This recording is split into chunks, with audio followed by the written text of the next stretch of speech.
kita malam ini ketemu sama Pak Di Bolos. Sing di wilayah Semarang gitu. Wah, aku kaget mlebu omahe saiki. Kowe lho, delokan. Iki manuk iki. Kita kira maune mung kurungan tok kosong. Iki wah iki alah ya Allah gitu. Aduh. Ku mau tak hitung kabeh ana 100 swidak.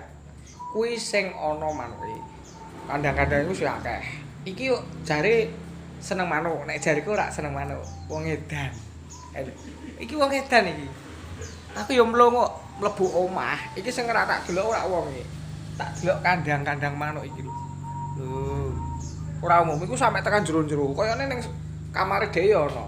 Ngisor peturon yo ana kaya. Tapi nek manuke dhewe ora. Kuwi paling istimewa.